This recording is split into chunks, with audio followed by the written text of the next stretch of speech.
What's up, freaks of nature? I'm Thomas Ogg. This is UFSHOW. Today we're going to learn a little bit more about the ever-puzzling UFO phenomenon through the lens of a sighting in 1954. This sighting occurred in the United Kingdom in Staffordshire by a woman named Jessie Roestenberg and her two sons. She's going to describe a lot of this encounter in detail here with a BBC reporter. And I just want this to live on my page here because I think it's a really stunning account by a very trustworthy witness. Let's take a listen to Jessie here. Staffordshire's had a whole crop of flying saucers. Spots in the sky, lights in the sky, strange things. But the strangest of all was seen one day over this cottage. Mr. and Mrs. Roestenberg were living there, quietly, out in the country. And, well, you just tell me what you saw. Well, it was one ordinary day.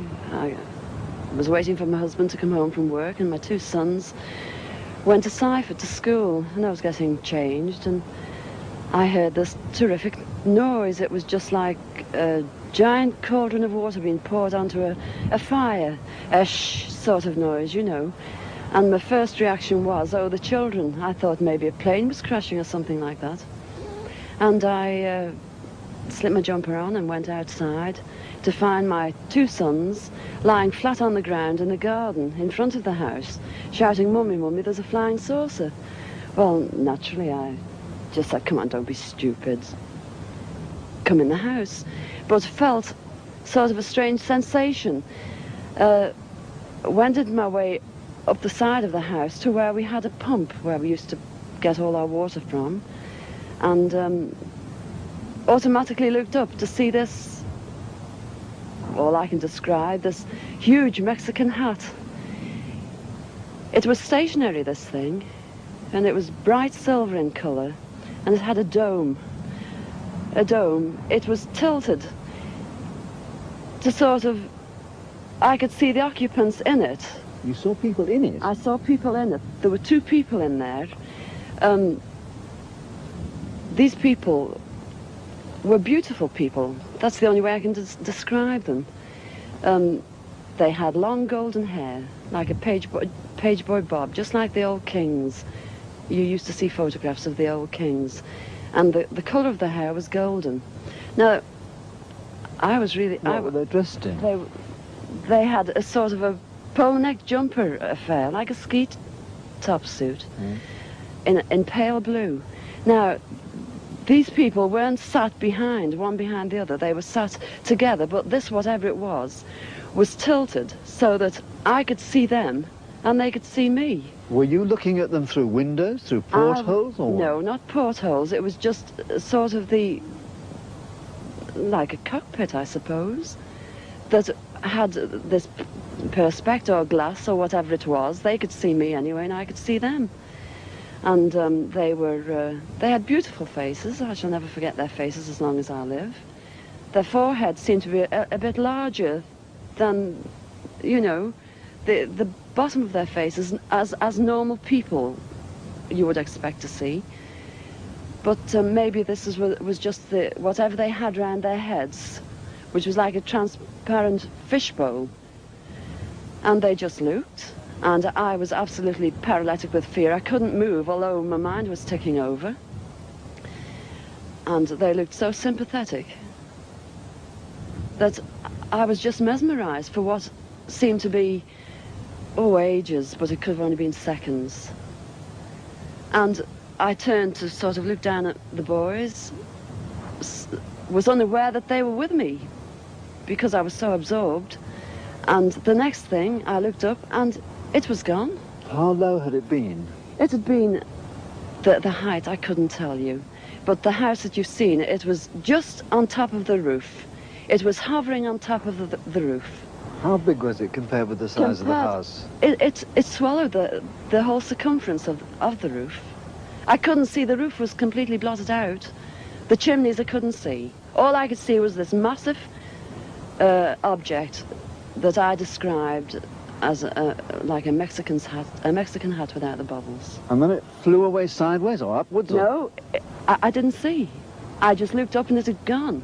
But I assume it went straight up, because for a short while after in the sky, I looked around and I said to my two boys, "Where can you see anything? Can you see anything?" And they said, "There it is, Mum." And they pointed up, and I watched it. It was just like a little cotton meal in the sky, and it circled us 3 times. It went round 3 times, and then it just shut off, and that was it.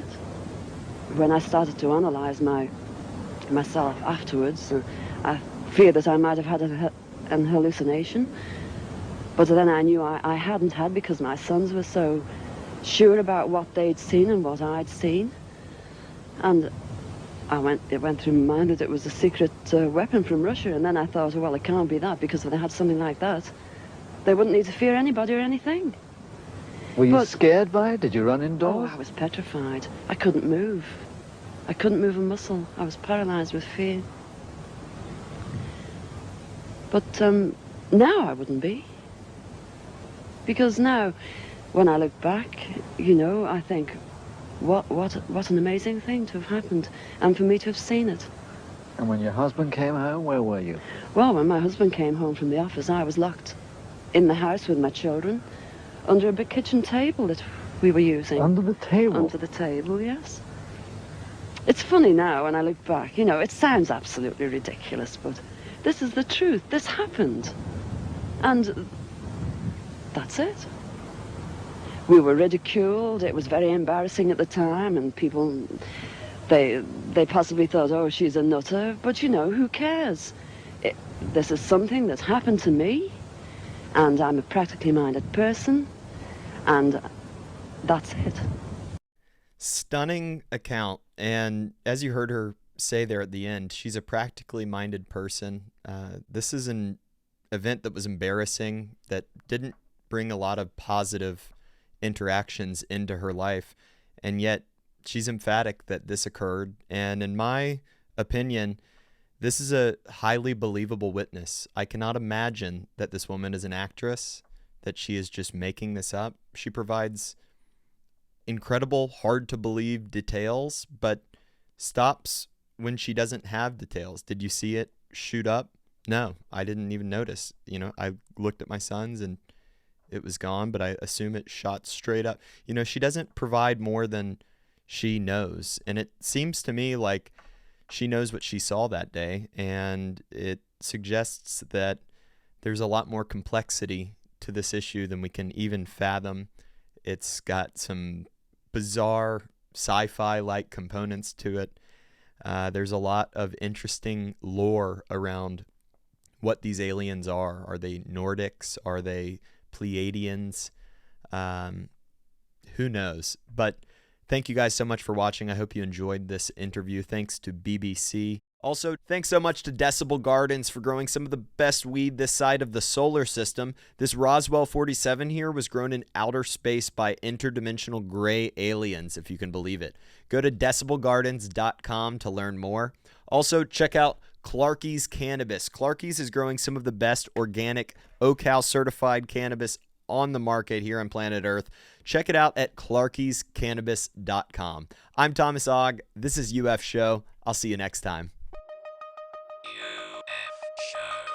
Well, this is either, big news or absolute madness. It was bright silver in colour, and it had a dome. Cue flying saucer! What we see is this white tic-tac looking object. Are you out of your mind? I know it was not atmospheric phenomena. These were some kind of craft moving over our house. First of all, UFOs are absolutely real. Bigfoot, I'm still on the fence about. Governor, from what you saw, was that from outer space? I think it was from another world. I've never seen anything like it. Damn freak! Red and blue and green lights, but the authorities completely brush it off as if to say we are mentally off. I know it's right because I've been sent.